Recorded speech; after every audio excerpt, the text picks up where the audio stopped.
श्री गणेशाय नमः। नारायणं नमस्कृत्यं नरं चैव नरोत्तमं देवीं सरस्वतीं व्यासं ततो जयमुदीरयेत्। दर्शक बंधु आपण मानंकु मोर कोटि कोटि प्रणाम। आज आमे माने पढ़िबा बृहत गणेश पुराण। बृहत गणेश पुराणर आजिर विषय रही मांधाता चरित वर्णन और गणेश महात्म्य कीर्तन। चलंतु आरंभ करिबा। श्रीकृष्ण उवाच शुण युधिष्ठिर राय होई सावधान, नळंक चरित पूर्वे करिछ श्रवण। गणेश महात्म्य पुणी मांधाता चरित, श्रवण करिण हृदय देव विमोहित। पवित्र चरित सेहि मांधाता नृपति, सत्य जुगे सुविख्यात थिले महामती।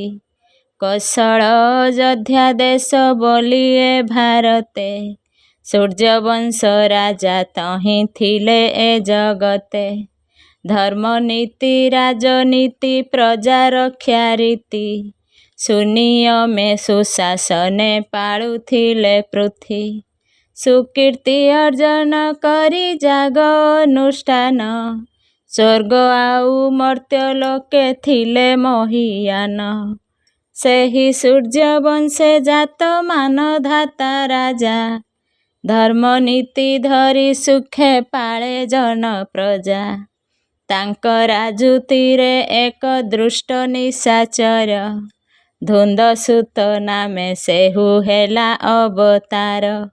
सकल प्राणींकु कला बहु हरबर, सर्वजन पद माड़ी बसिला सतर। जिणिला पृथिवी पुणी स्वर्गर पाताल, त्रिभुवने एक छत्री हेला से भोपाल। सुर नर नागलोके हेला देला बहु दुख, पृथिवी असह्य भार पाइण विमुख। देखि एहा सर्वदेवे करन्ति विचार, कि उपाय ए असुर होइब संहार। ए समय सुर गुरु देव बृहस्पति, सकल देवंकु तहु शुणाए भारती। शुण आहे देवगण आंभर विचारे, मानधाता महाराज अछि पृथिवीरे। तांक सम महाराज अछि पृथिवीरे, तांक सम महायोद्धा नाही त्रिभुवने। धर्म नीति अनुसरी पाळे प्रजागणे, धुंदसुत निशाचर सहित जेबे की। विवादी हुअन्ते तेबे मारन्ते पापिकी, जेउ परि से राक्षस मरिब निश्चय। आंभ सुविचारे एहा अटे ए उपाय, मांधातांक पासे एबे चाल आंभे जिबा। राक्षस मरण नीति ताकु बुझाइबा, धुंदसुत संगे राजा कले महारण। मरिब दयित एहा विधिर विधान, एसन विचार शुणी सर्वसुर गण। गुरुंक सहिते गले अयोध्या भुवन, मांधाता सन्निधे सर्व वृत्तांत कहिले। शुणी से नृपति बड़ विस्मित होइले, बोइले हे देव गुरु कि उपाय मुहि। से सुरद्रोही कुबले जाई मारी बई, से उपाय मते दान कर देव गुरु। मारी दयित निश्चय केहूँ रक्षा करू। तहु देव गुरु तांकु कहिले सधीरे, शुण महाराज पूजा गणेश विधिरे। गणनाथ व्रत एबे आचर नृपति, जे विधि शुणाई देले तहु बृहस्पति। से विधि की अनुसरी राजा व्रत पाଳି।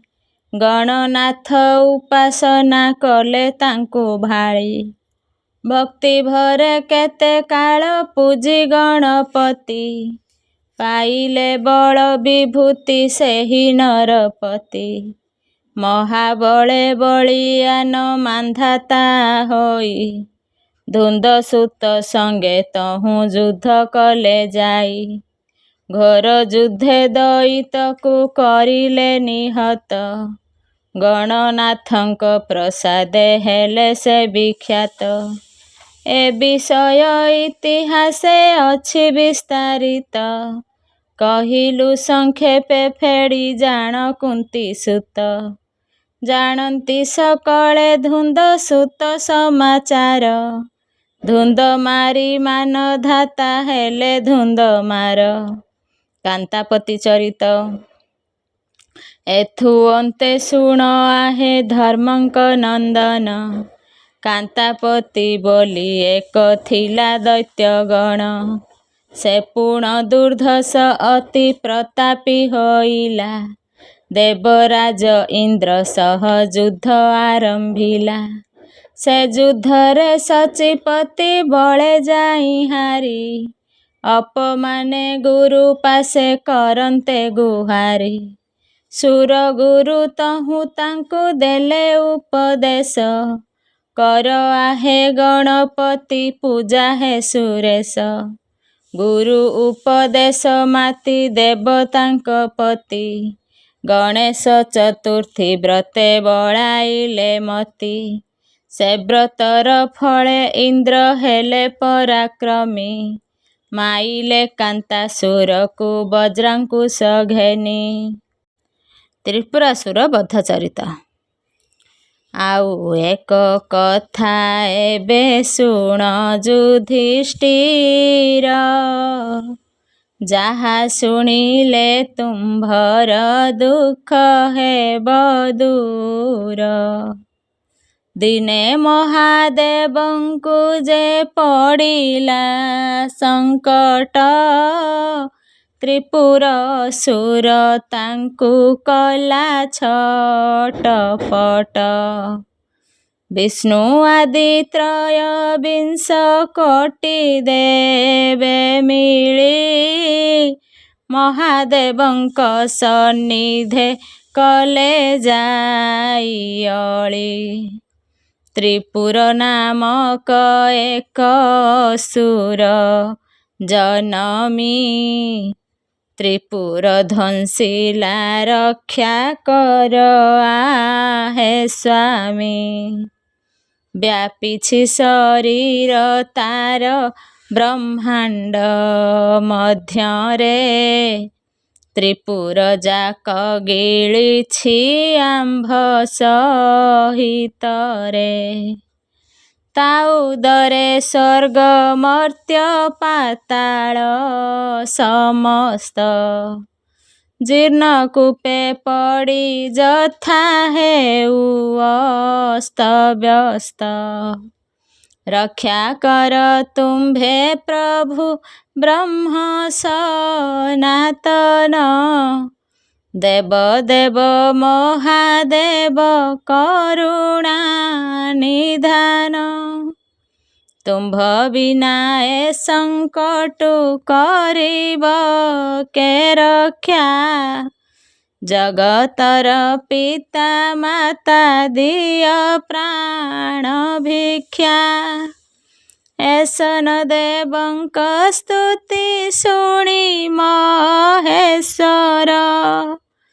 त्रिशूल श्री करे धरी हुअन्ते बाहर। पळाइला से असुर मृग रूप धरी।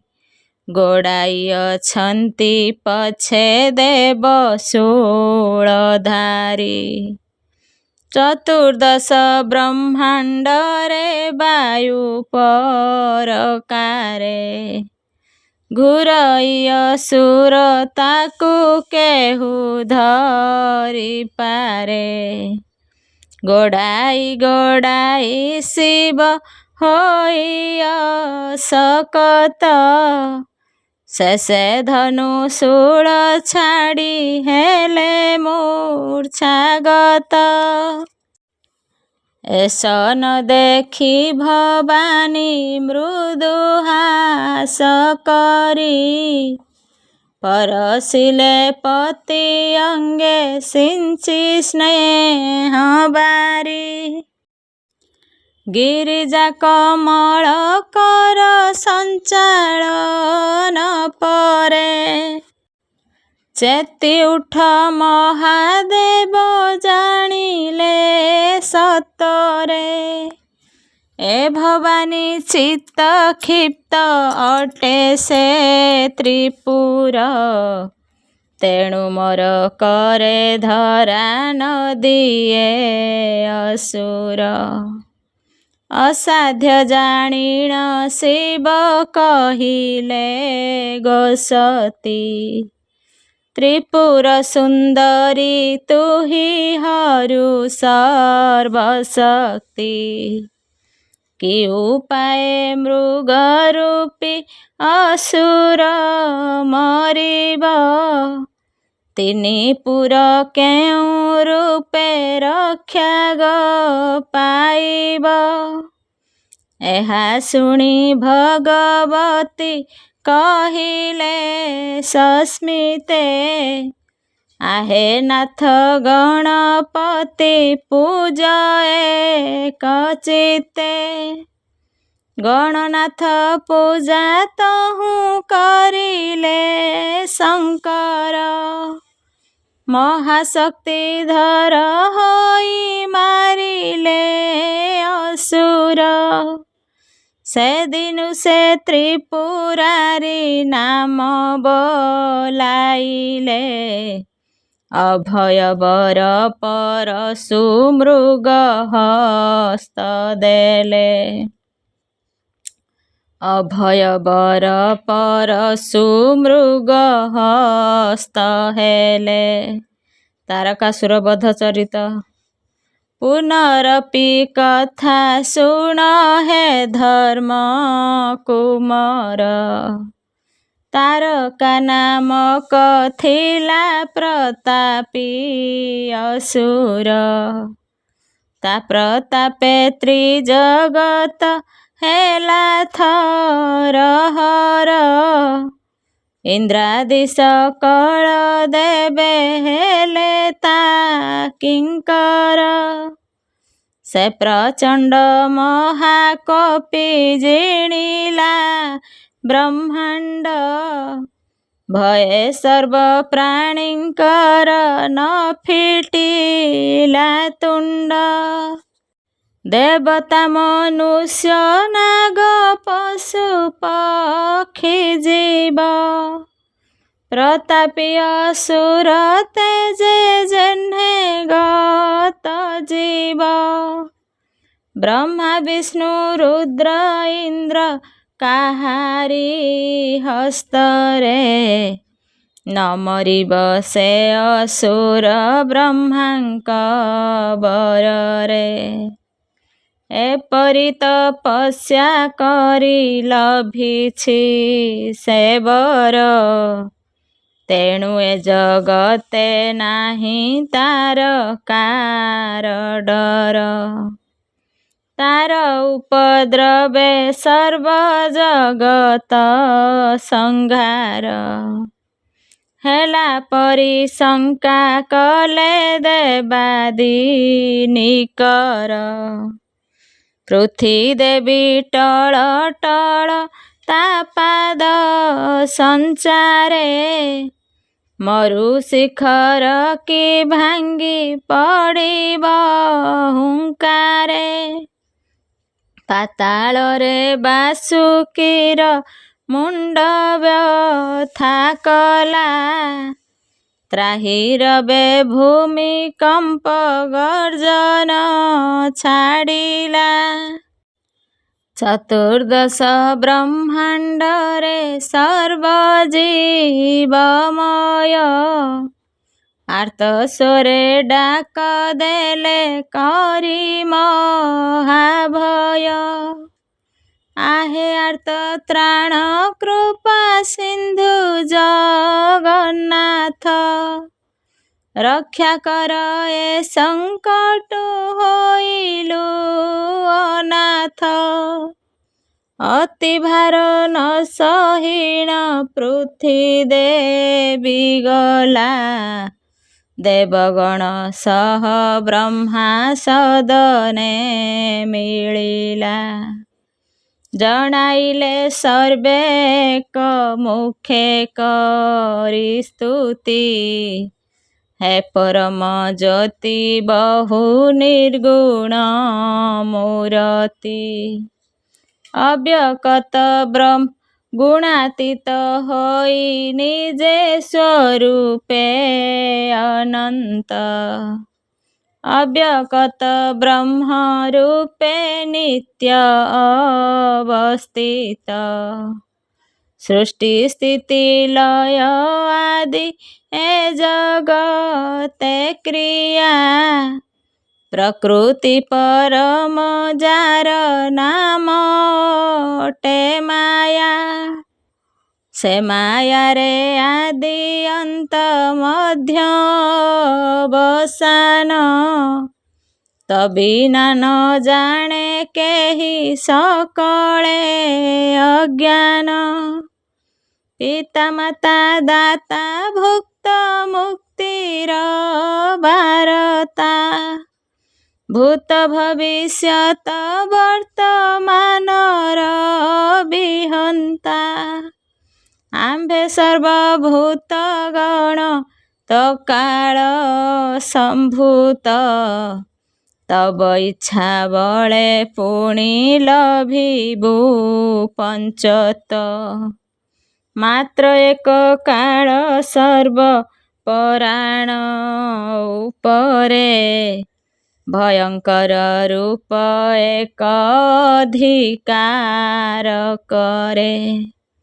ସେ କାରୁଣୁ ଆଜି ତୁମ୍ଭ ସକଳ ସନ୍ତତି, ଜଣାବନ୍ତି ଆସି ପାଶେ ଏସନ ଦୁର୍ଗତି।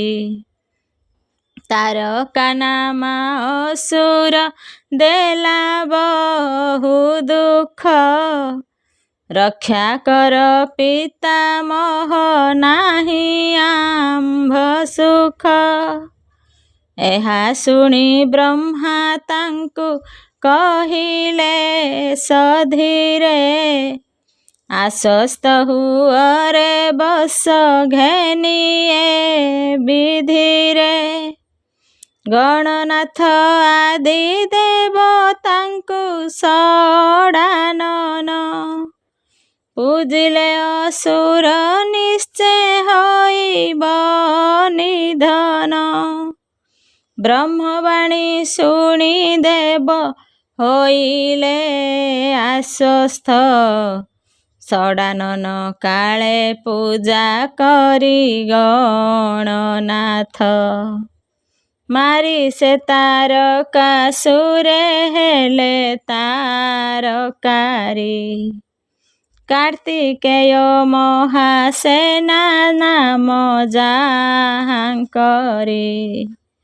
ଶ୍ରୀ ଗଣେଶ ଆଦି ପୂଜ୍ୟ ଦେବ ସନାତନ, ଲେଖେ ବାସୁଦାସ ଚିନ୍ତି ତାଙ୍କ ଶ୍ରୀ ଚରଣ। ସମ୍ବରାସୁର ବଧ ଚରିତ।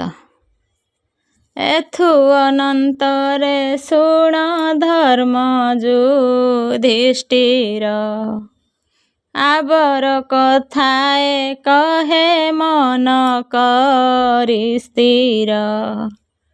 ରୁକ୍ମିଣୀ ଆମର ପତ୍ନୀ ତନୟ ନିମନ୍ତେ, ପୂଜେ ଦେବ ଗଣପତି ସମାହିତ ଚିତ୍ତେ। ଗଣପତିଙ୍କ ପ୍ରସାଦେ ଲଭିଲେ ତନୟ। ପ୍ରଦ୍ୟୁମ୍ନ ଯାହାର ନାମ ଜଗତେ ଅଜେୟ। ସେ ତନୟ ଲଭି ଅତି ଦୃଷ୍ଟ ଚିତ୍ତ ହୋଇ। ପୁତ୍ରର ସୌଭାଗ୍ୟ ଭାଗି ପୁଣି ଆରାଧଇ।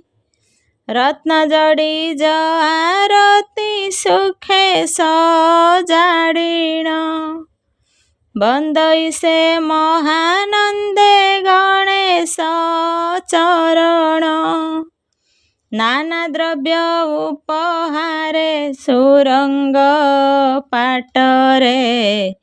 ପୂଜଇ ସେ ଗଣପତି ପଦ ସରୋଜରେ। ବନ୍ଦୀ ଗୃହେ ଗଲା ତାର ତନୟ ସୁନ୍ଦର। ସମ୍ବର ସୁର ଘରେ ପ୍ରିୟା ସହିତର। ପ୍ରଦ୍ୟୁମ୍ନ ଯେ କାମଦେବ ପୂର୍ବ ଜନ୍ମେ ଥିଲା। ହର କପାନଳେ ସେହୁ ଭସ୍ମୀଭୂତ ହେଲା। ତାର ପତ୍ନୀ ରତି ଦେବୀ ପତି ଦଗ୍ଧ କାଳେ।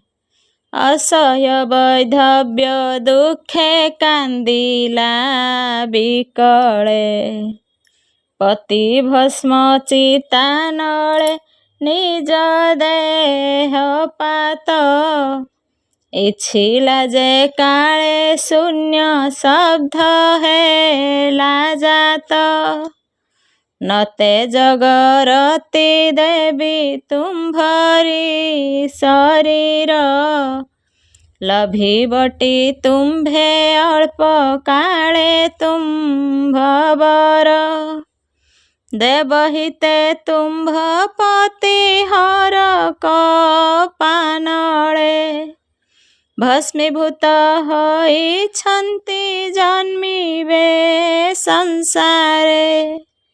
ସେ ପର୍ଯ୍ୟନ୍ତ ତୁମ୍ଭେ ଦେହ ଧରି ରଖ ସତୀ। ଆମ୍ଭ ସର୍ବଦେବଙ୍କର ଘେନ ଏ ବିନତି। ଦେବ ବାକ୍ୟ ରତି ଦେବୀ ଶୋକ ପରିହରି। ନିର୍ବର୍ତ୍ତିଲେ ଚିତାନଳୁ ଦେହ ରକ୍ଷା କରି। କାଳେ ପୁଣି ରତି ଦେବୀ ହେଲେ ଅପହୃତା।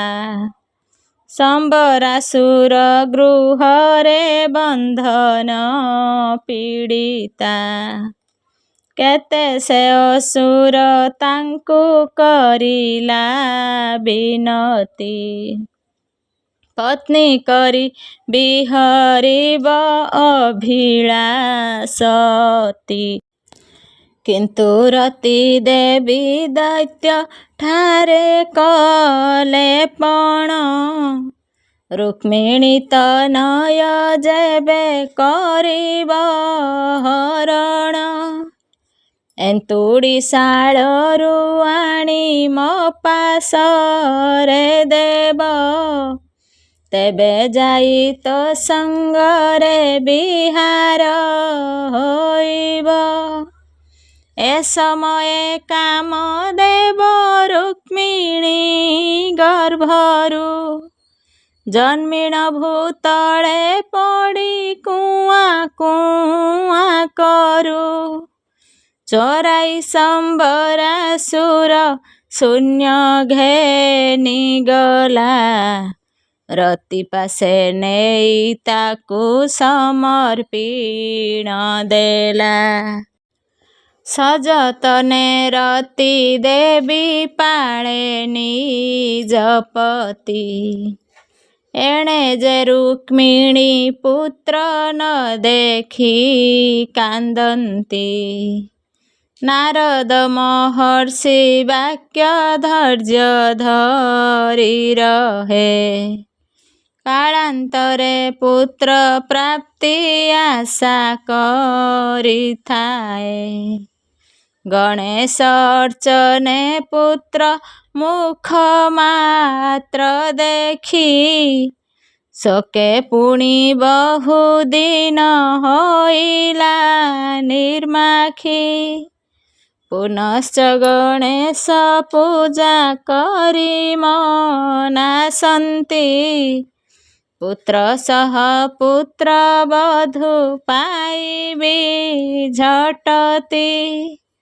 ଏ ବର ତାହାକୁ ଯହୁଁ ଦେଲେ ଗଣପତି, ଆନନ୍ଦେ ଅପେକ୍ଷା କରେ ସେ ବର ଯୁବତୀ।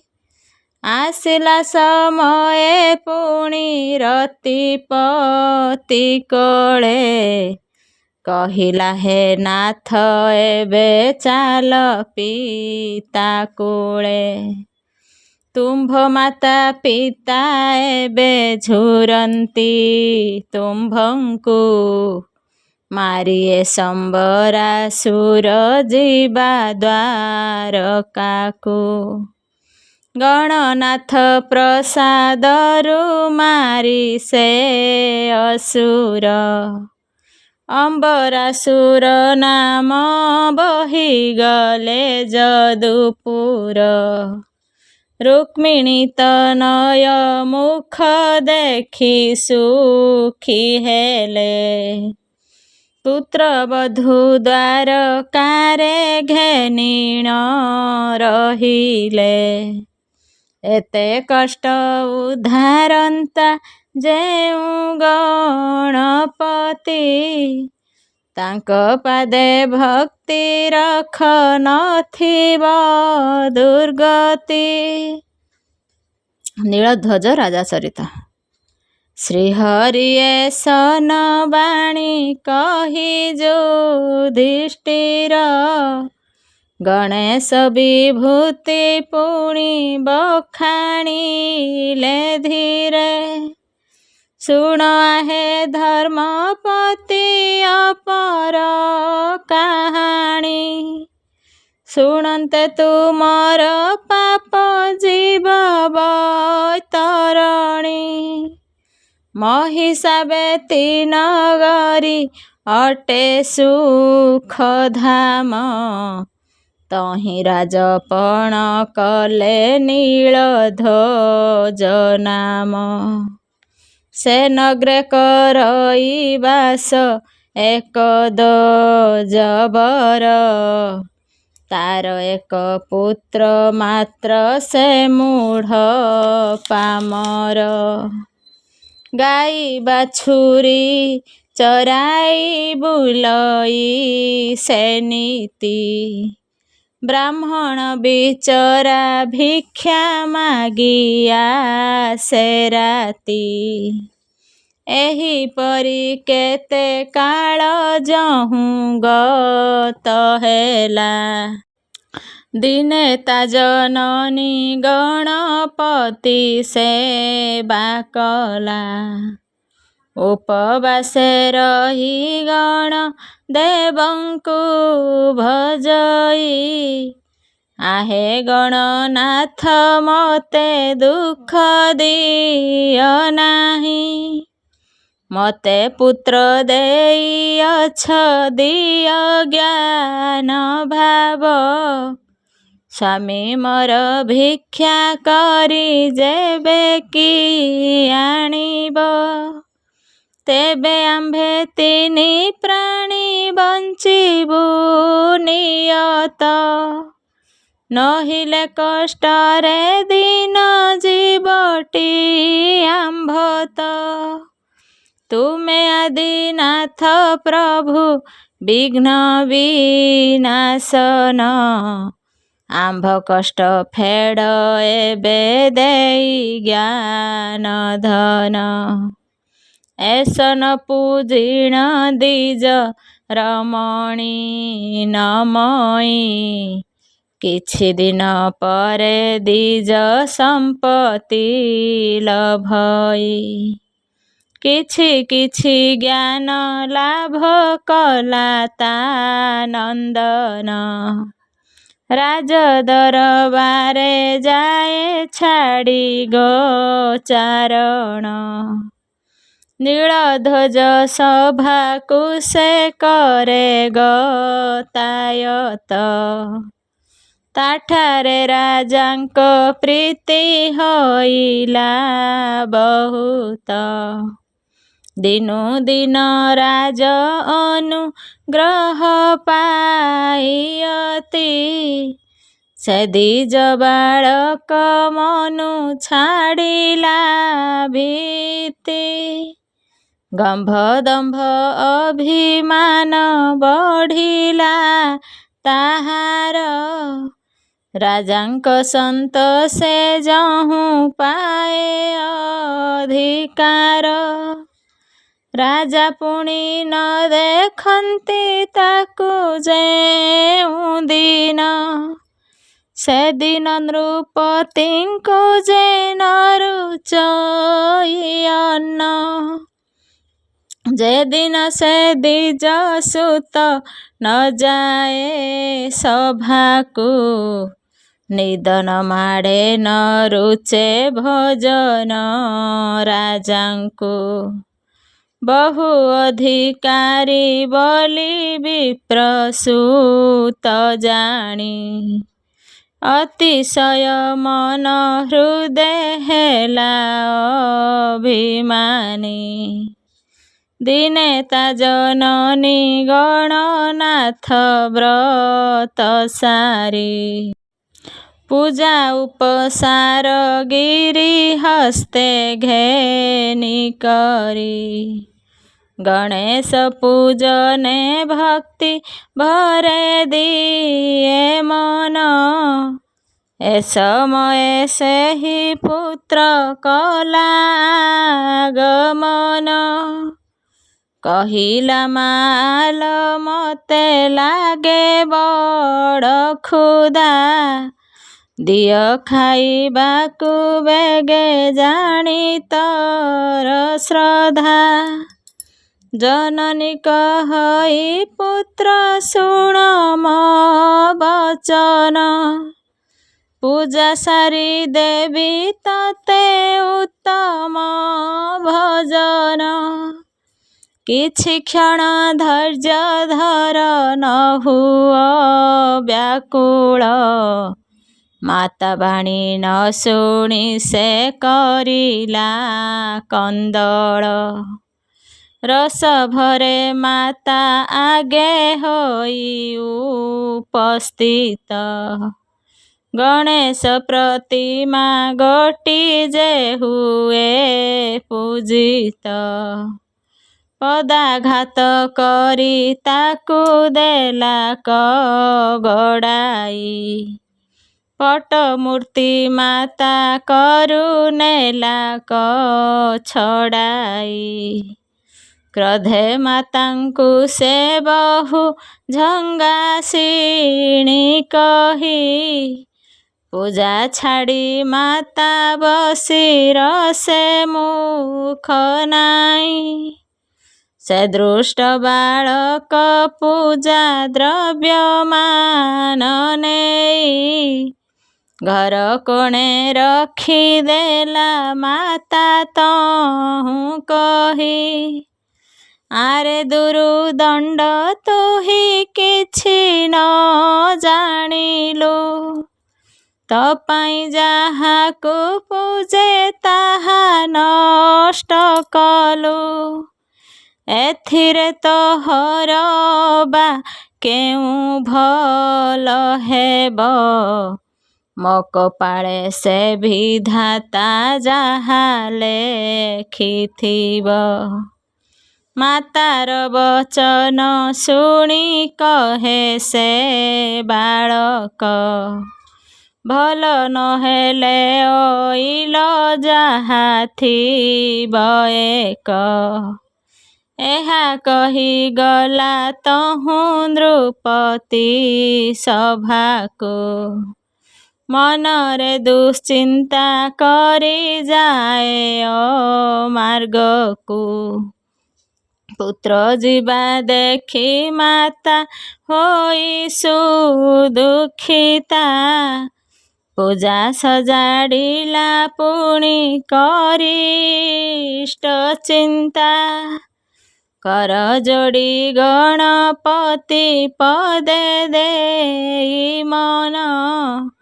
ପୁତ୍ରର ମଙ୍ଗଳ ପାଇଁ କରିଲା ସ୍ତବନ।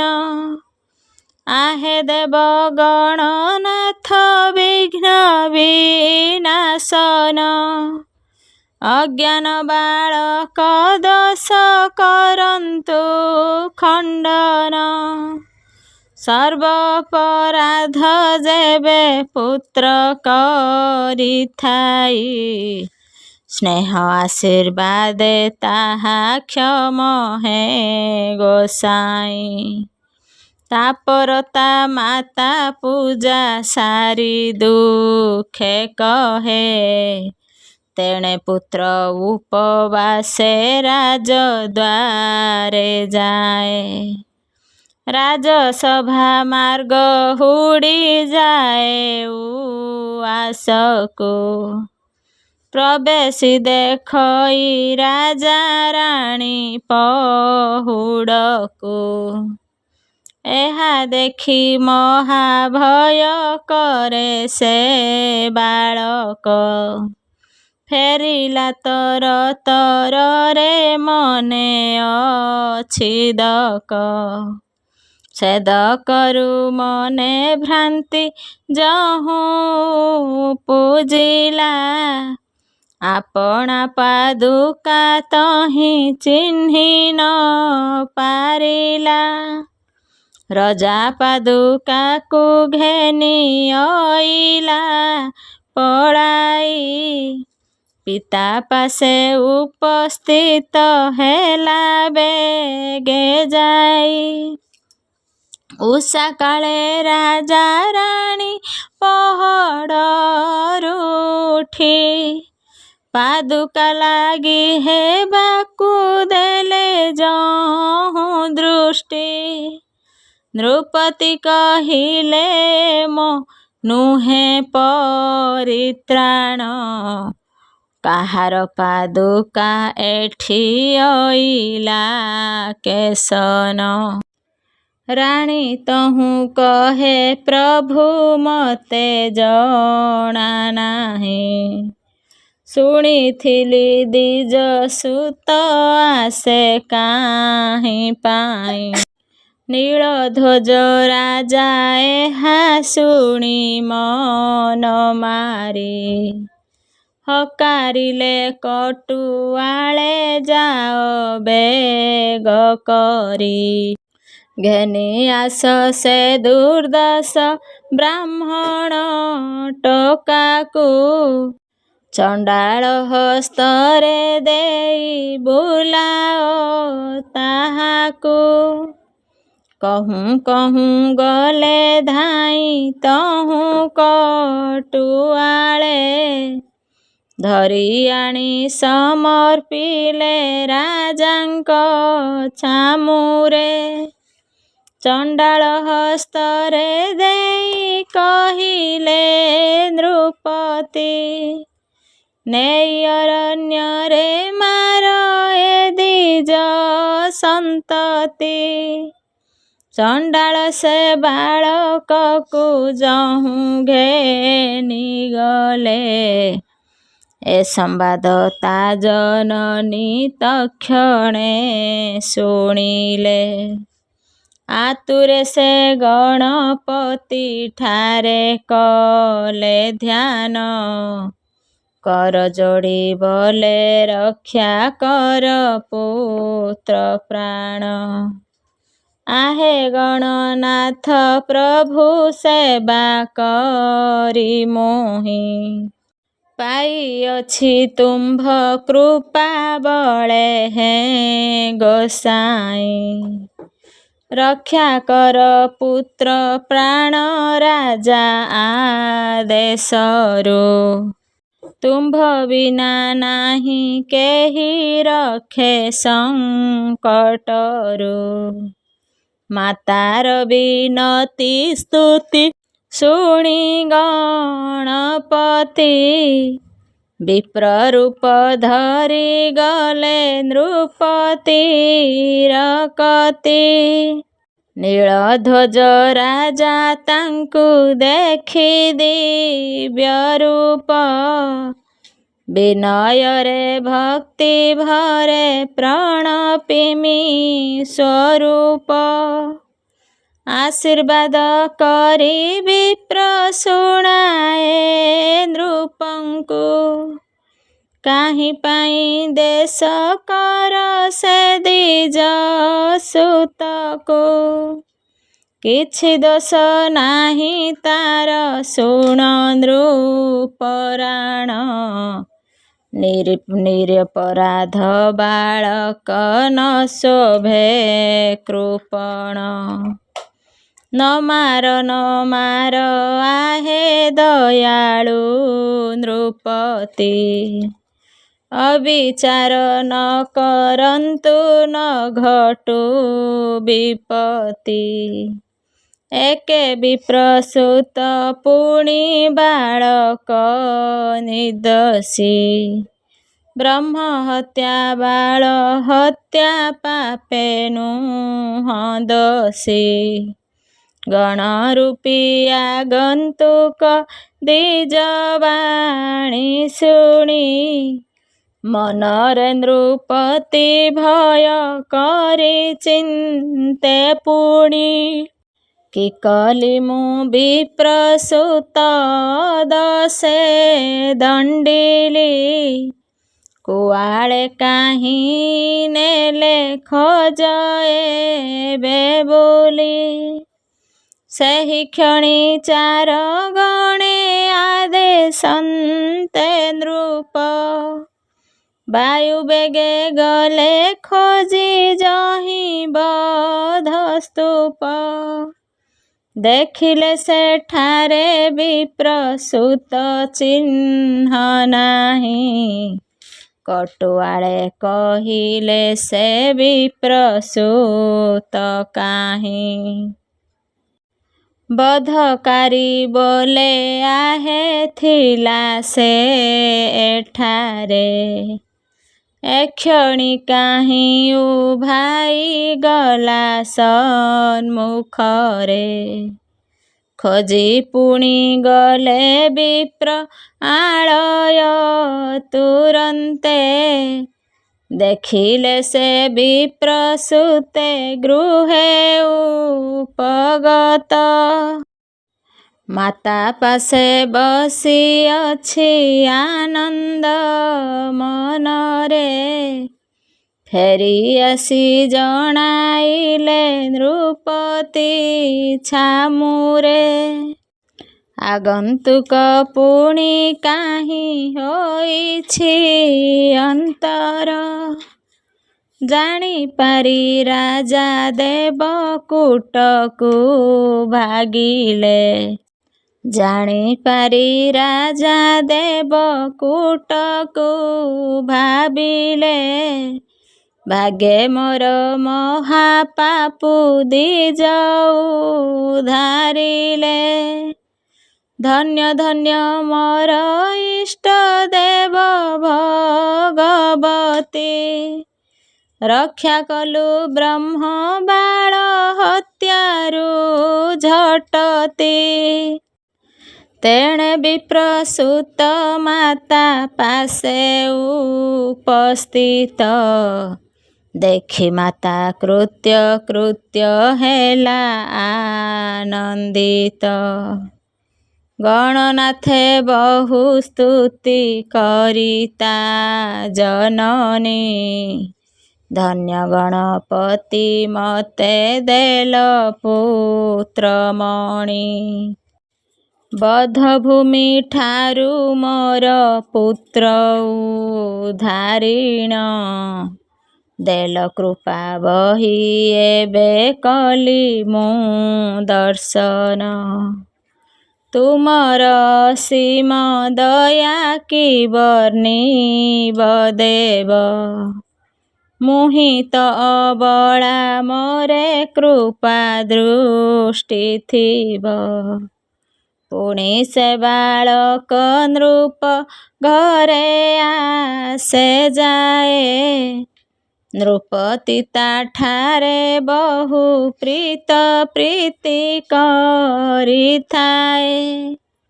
ମାତ୍ର ସେ ବ୍ରାହ୍ମଣ ଟୋକା ଅତି ମନ୍ଦମତି।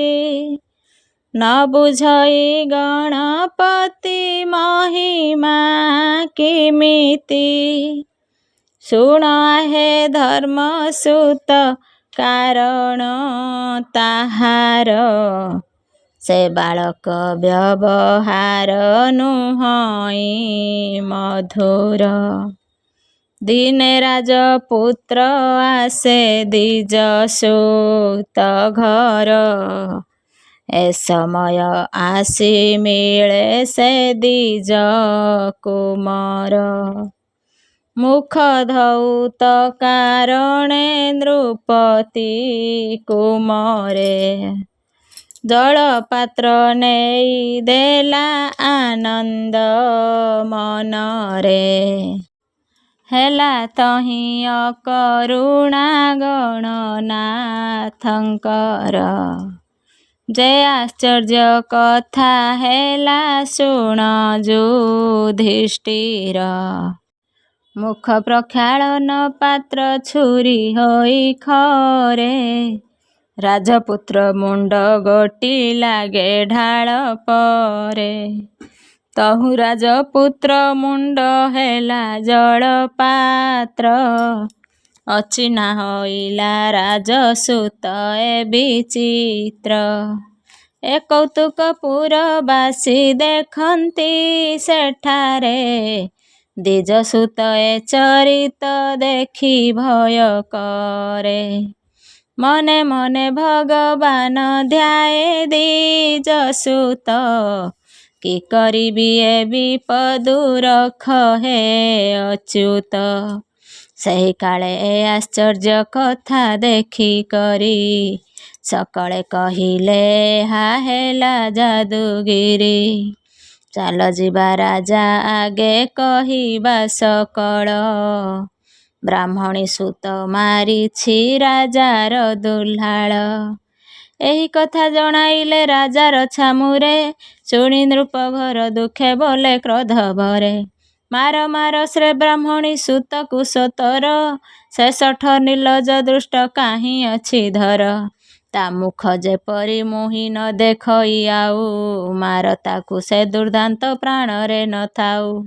ଏପରି ରାଜା ହୁକୁମ ଶୁଣିଲେ ଯେ କ୍ଷଣି। ଚିତ୍କାର କରି ଧାଇଁଲେ ଲୋକ ସେହି କ୍ଷଣି। ଏ ସମ୍ବାଦ ଯହୁଁ ତାର ପାଇଲା ଜନନୀ। ବ୍ୟାକୁଳ ହୋଇ ଚିନ୍ତିଲା ଗଣେଶଙ୍କୁ ପୁଣି। ଗଣପତି ପାଦ ପଦ୍ମେ ଯୋଡ଼ିବେନି କର। ପ୍ରଣମୀ ସେବାରେ ଲାଗି କହେ ଶୋକଗୀର। ଆହେ ଦେବ ଗଣନାଥ ଠାକୁର ମୋହର। ପୁତ୍ରକୁ କରନ୍ତୁ ରକ୍ଷା ସ୍ମରୁଛି ପୟର। ବାରମ୍ବାର ଦସ୍ୟୁ ତାକୁ କରିଛ ଉଦ୍ଧାର। ଏବେଳେ କରିଲ ରକ୍ଷା ଦିଶିବ ସୁନ୍ଦର। ମୋ ବାଳକ ଦେଇ ମତେ କର ପରିତ୍ରାଣ। ମୋହର ସକଳ ଦୋଷ କ୍ଷମ ଗଜାନନ। ଧାଇଁଛନ୍ତି ମାରିବାକୁ ଲୋକେ ମତ ନୟ।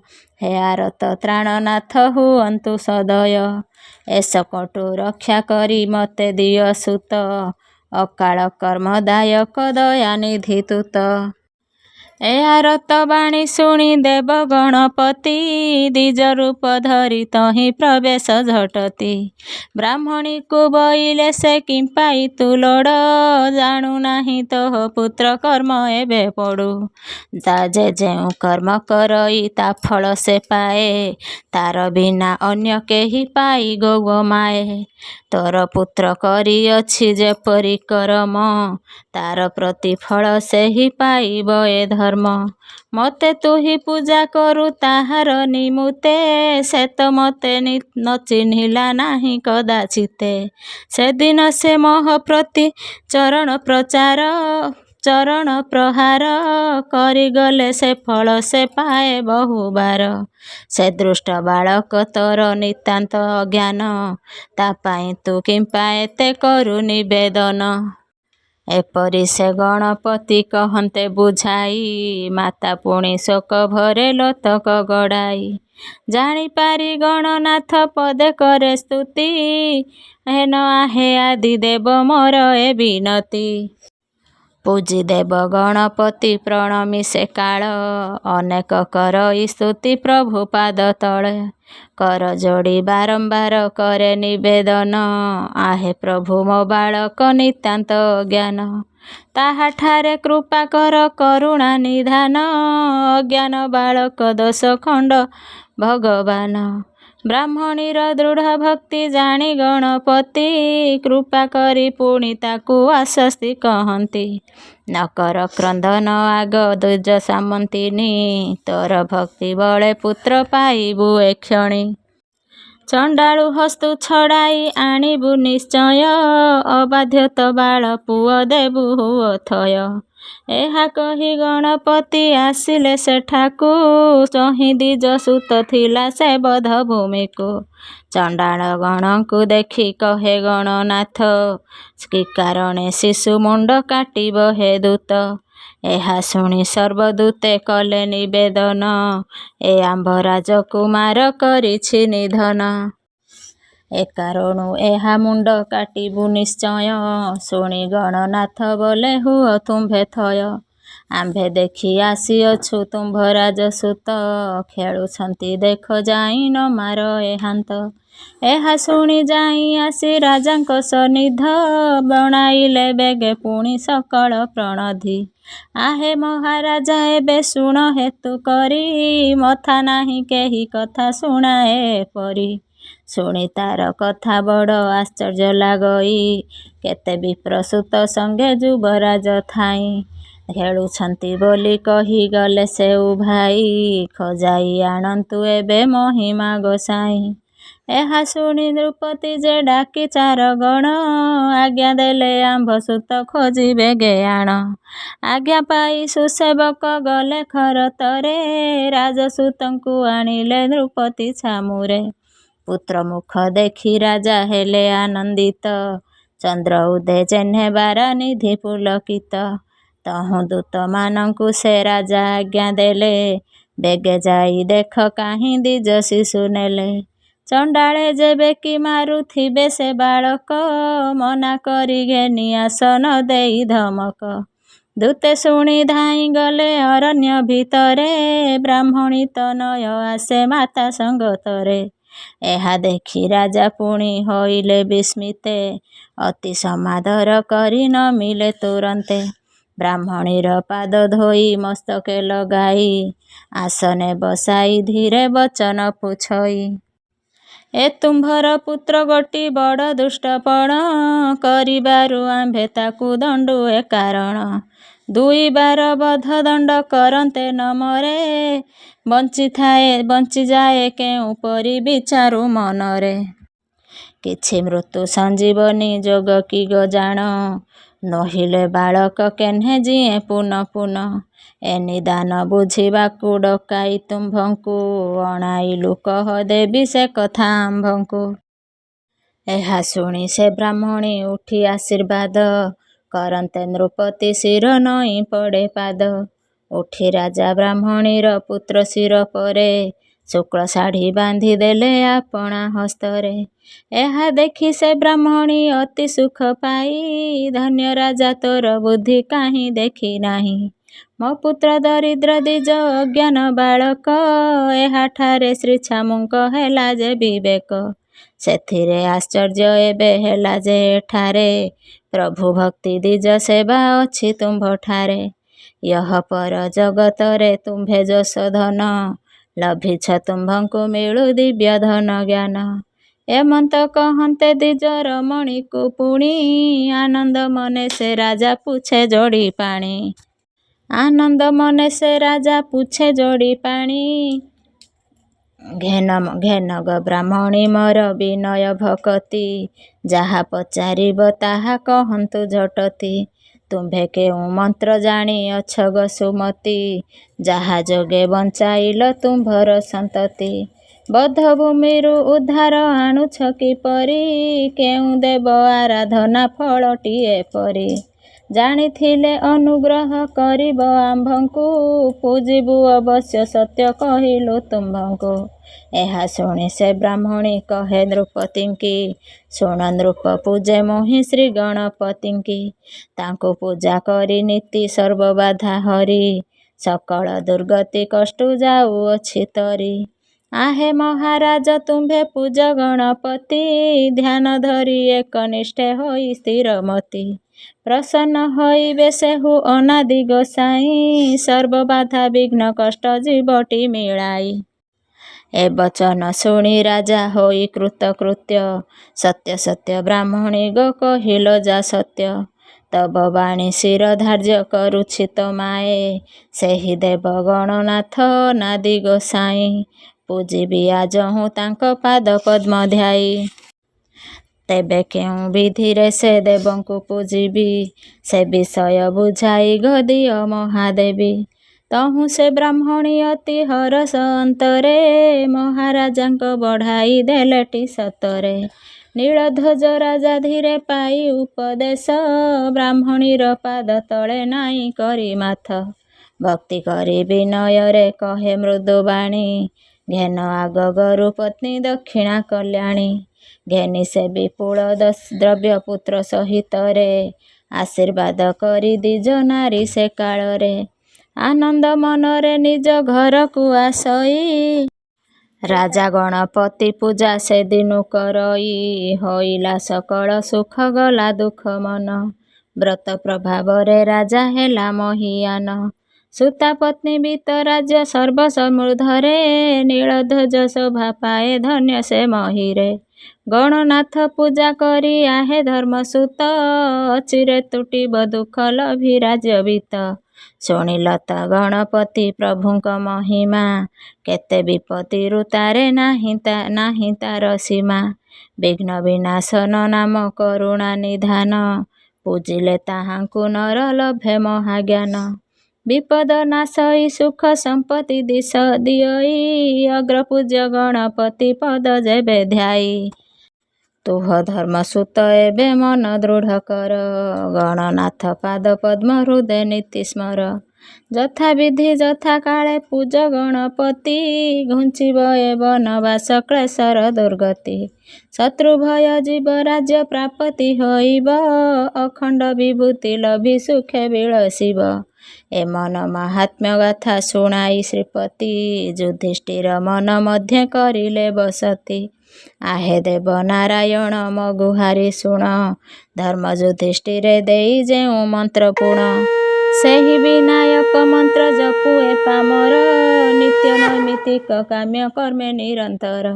ବିପ୍ରକୂଳେ ଜନ୍ମ ମୋର ହେଉଟି ସାର୍ଥକ, ଭକ୍ତ ହରିଦାସ କହେ ହେ ଗଜ ମସ୍ତକ।